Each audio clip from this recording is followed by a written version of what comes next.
Welcome to another episode of You Suck. I am your host, Vlad V. And I'm Joey. And today we're in for it. going to go over a Godsmack song, which was Joey's idea. Yeah. I want to see what the guys in Godsmack, certainly not an Alice in Chains song ripoff. Not an Alice in Chains not at all. At all. I want to see what these guys have in store for us, because I think I read that they're not going to do any more records after this. I think this is the last. Really? Yeah. And, I think I'd rather listen to Nickelback. And I'm super conflicted, too, because all these guys seem super cool in interviews. Like, really? Yeah. Sully, from what I've seen and heard, is a real dick. I don't know, man. Everybody's a dick sometimes. Yeah. Like, I know people that have met Jerry Cantrell before. Not like a funny dick, though. I'm fine with dicks. I think that's fucking... I love people that are fucking assholes. Easy. How now. about that? Easy now. I'm fine with people that are assholes because I'm an asshole. But when they're not funny about it at all, and they're like, no, fuck you. It's like, no, okay. I don't know. I saw a couple interviews with the dude. I thought he seemed like somebody I could have a beer with. Yeah. And their drummer Shannon Larkin, he's a good dude, good player.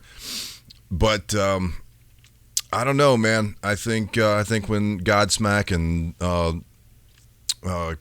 Creed and all those kind of bands got famous back then, that was the beginning of the end for hard rock.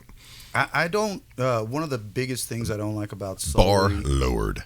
And there was this whole genre, this whole period where the voice was so like unnatural. Like, why are you adding all of these affectations to your voice? Like, it's like, why are you singing like that? Like, why don't you sing like a human being? I understand that sometimes you just naturally get into an emotion or something, and you'll go a little bit head voicey and nasally, and these are naturally occurring things when you have people that aren't formally trained. But man, all that like thick, just like half his voice is just fake, added on bullshit to sound like tough. I don't know, man. I see what you're saying, because it's definitely he's definitely got a style for sure. Mm-hmm. And you know what? I never thought he was like a bad singer. It was just like I don't like his delivery. I don't think he's a bad singer. I think I think unless he's changed stuff up. Somebody told me a while ago that he doesn't sing as obnoxiously now. I haven't heard it. I guess we're gonna know in a minute. Yeah. So let's see. Let's try to go with an open mind. Yeah, why not, man? Yeah. Open mind. So this is kind of what I always do. I talk a lot of shit, and then I try to like zero it out. And I've been pleasantly surprised before. Yeah, same. And horrified. Avatar. And there's fucking Avatar. Let's just fucking go.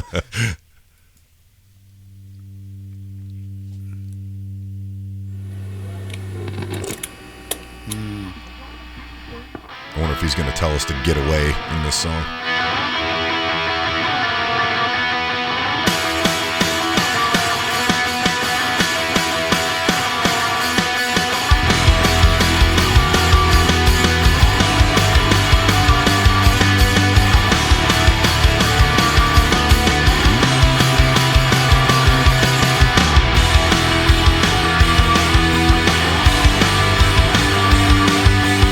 Song is called Soul on Fire. Sounds like they're going biker bar on this one. Yeah. In the end, there will come a time, my friend, I'm gonna break you wide open.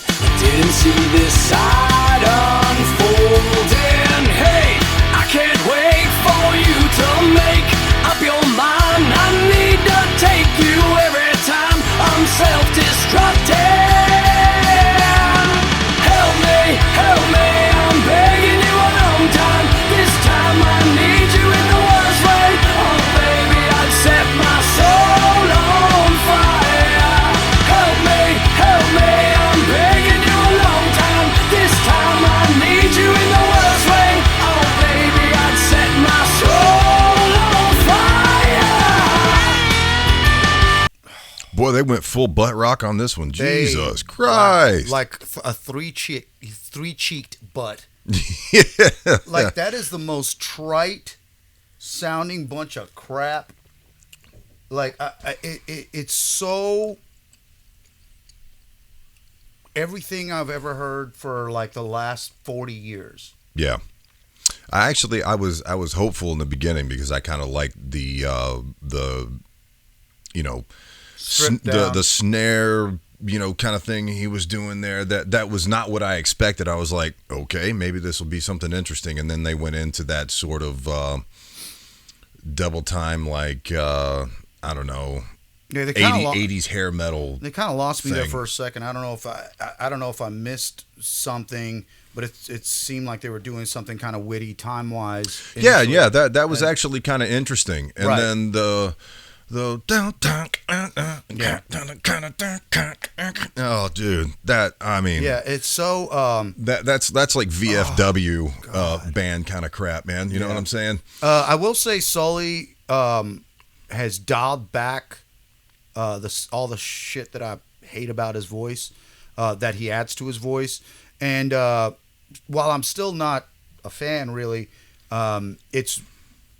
his voice is less obnoxious than I've ever heard it. It sounds like they're kind of going dad rock on this one. They're very. That's fucking like perfectly. Yeah, perfectly encapsulates. Because they used to.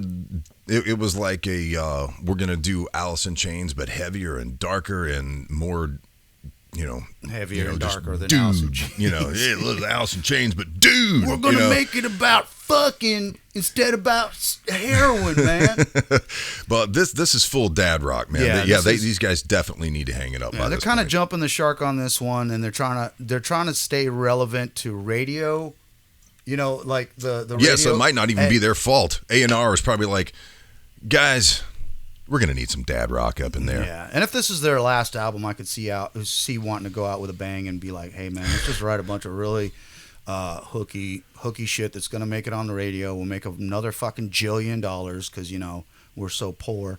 And let's talk about the song title, "Soul on Fire." Soul, fire, burn. Right. There's got to be some shit in here about wings and can't fly and right. Right. Oh, it's coming. What other lyrical cliches? Do you know Sully's a witch?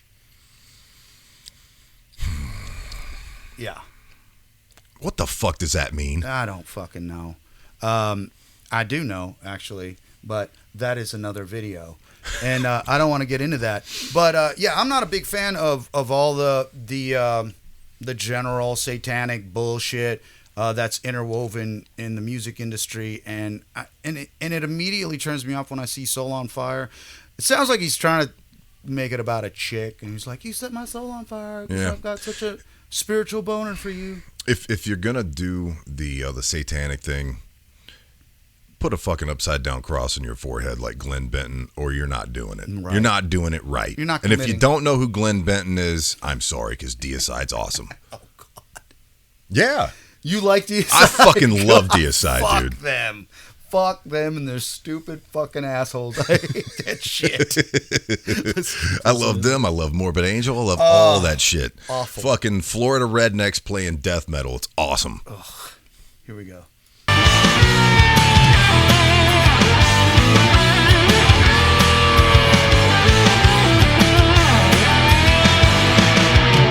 Listening, I can hear those thoughts you think. I wonder if she knew the song was going to suck this bad when she took the job. Just let it go, and to follow me, I can't control my mind. It's spinning me out every time. Oh, he said spin, and she was spinning. That was good. Good editing. You let me in. Oh, yeah, help me, I'm begging you a long time. This time I need you in the worst way. Don't forget to tip your bartenders. On fire. Help me, I'm begging you a long time. This time I need you in the I feel like the dad rock comment is playing in here because she seems very kind of milfy, and I feel like they're hamming it up in that direction, which kudos to them, because that just, if that's what they're doing, then it takes the piss out of it. What takes the piss out of us talking shit, which is great. Yeah. which I like it when bands are self-aware enough and self-deprecating enough to be like, for the musicians that get what we're doing here, that see the invisible balls hanging off our chins right now, we're letting you know that we know. Can these guys work that subtly? I mean, dude, they're probably. I've seen terrible musicians be brilliant.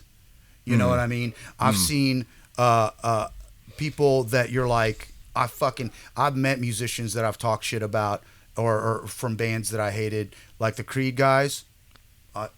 Fucking best guys. I'm sure Best they are. guys. Hate their music. Best fucking guys. The guitar player, what's his name? Tremonti. Tremonti. Fucking, when we were in Florida recording our EP, he let us borrow his fucking computer because Brett's computer crashed, and he was the fucking best guy. Speaking of that, best fucking guy. Isn't it funny how they go and it's like the same dudes just get another singer, Miles, and then end up being 10 times the band. Right. It's like, I wonder whose fault Creed was. Singer makes or breaks the band. Yeah, it does. In my opinion, you can have an amazing.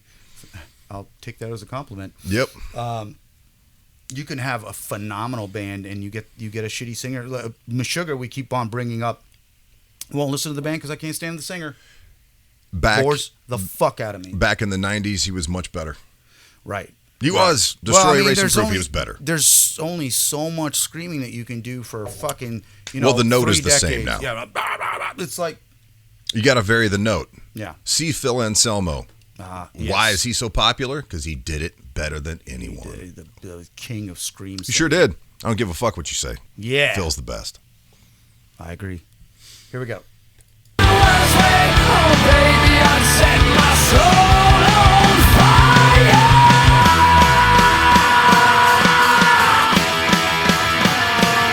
See, that's kind of cool. Yeah, milk.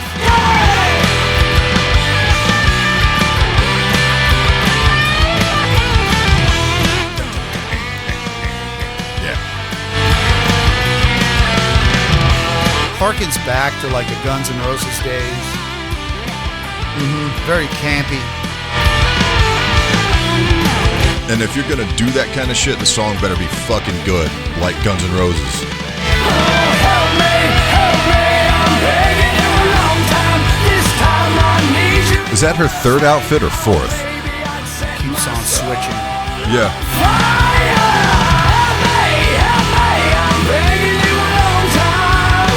I need you in the worst way. I've set my soul on fire. The set is so on fire to do what? Like, I set my soul on fire. Yeah, on fire.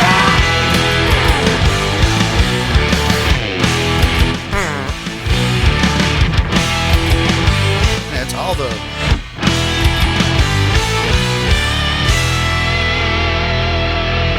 give me a trash can ending on the drums.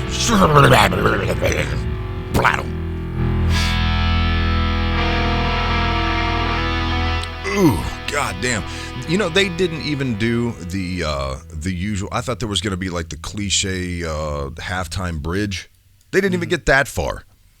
So in 4 minutes and 14 seconds, they couldn't even give me a cliche halftime bridge where it like comes down a little bit and then it's like when he's maybe thinking about, you know, not going after the devil chick, like, you know, maybe I shouldn't, you know, maybe I should not set my soul on fire. And then he's like, fuck it. And then they go into the last chorus. Right.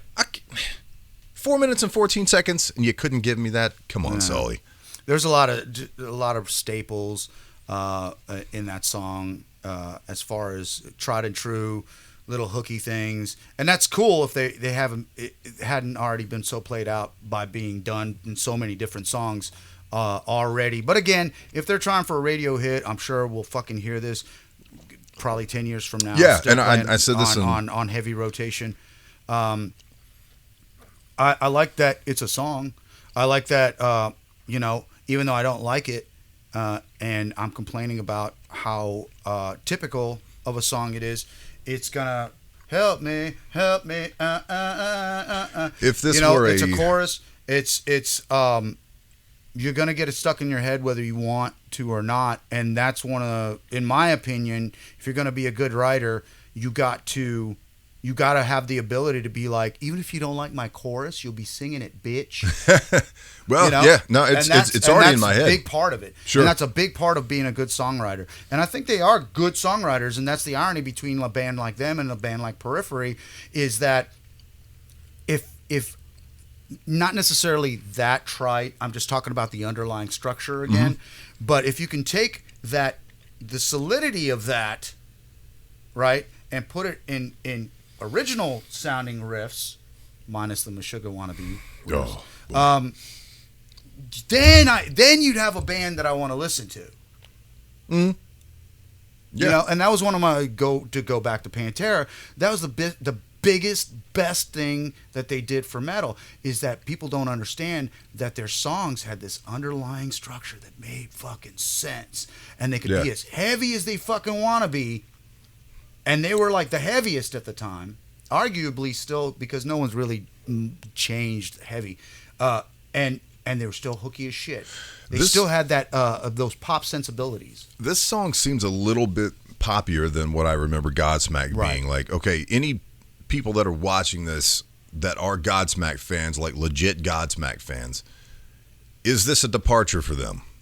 It kind of seems that way. It seems like that to me, but honestly, I don't think I've heard a Godsmack song since their first album. So, but that put me off to where I didn't care if I ever heard anything from them again. So, you know, it's probably been 20 years since I've heard anything from them. Anything new from them. That was fine. Sully didn't annoy me as much as I thought he would. But the song overall, it's the same song I've heard on the radio for the last 40 years, like I said. Yeah, that's a GNR throwaway right there from Appetite. That's like a GNR B-side. Like if there was a Use Your Illusion 3, that would be on it. Like, but they just got rid of the third one because 1 and 2 had everything that they could pull off at the time. Wow, talk about letdowns. But fucking Chinese Democracy, man. Ooh. Oh, dude, that's my jam, bro. That's the real Guns N' Roses album, right? Probably not. No. Well, what do you think? Scale of 1 to 10. 10 being the most sucky, 0 being fucking rad.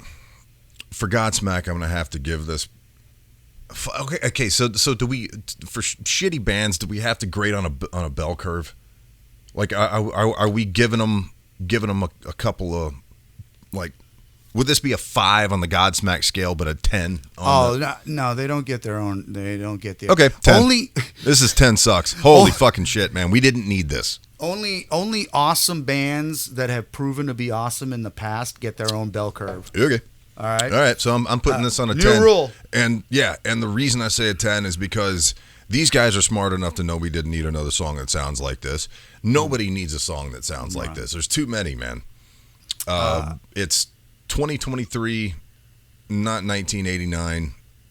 It should have died then, but it didn't. And here we are. Right. I felt like it had an element of Stacy's mom. You know what I mean? It was that the MILF there, the tongue-in-cheek thing. I'm going to give it some points for that, and I'm going to go an 8. 8, like you said, the last thing we needed was another song that sounded like this. I salute them for having a sensical structure underneath that turd. But overall, they're Godsmack. They're probably cool guys or whatever. And people are going to probably love it.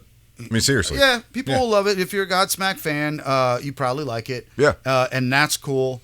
We all have our own tastes, and I'm not, my personal opinion is I don't care if I ever hear the song again. No. And if it wasn't your computer, I'd throw it away. But I'm sure I'll hear it in every fucking Walmart for the rest of my life. Isn't that funny? Yeah, that's great. Like, got these guys in the studio. Like, I think about that every time I'm in Kroger and I hear like a Goo Goo Dolls song. I'm like, I wonder what they were sitting down writing this, spending like $500,000 in the studio, and I'm over here buying some fucking salsa to Goo Goo Dolls. Get some preparation H. Perfect.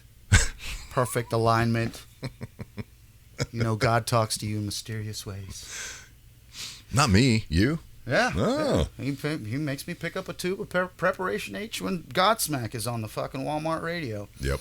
All right, so that about wraps it up. Leave your hate mail in the comments, and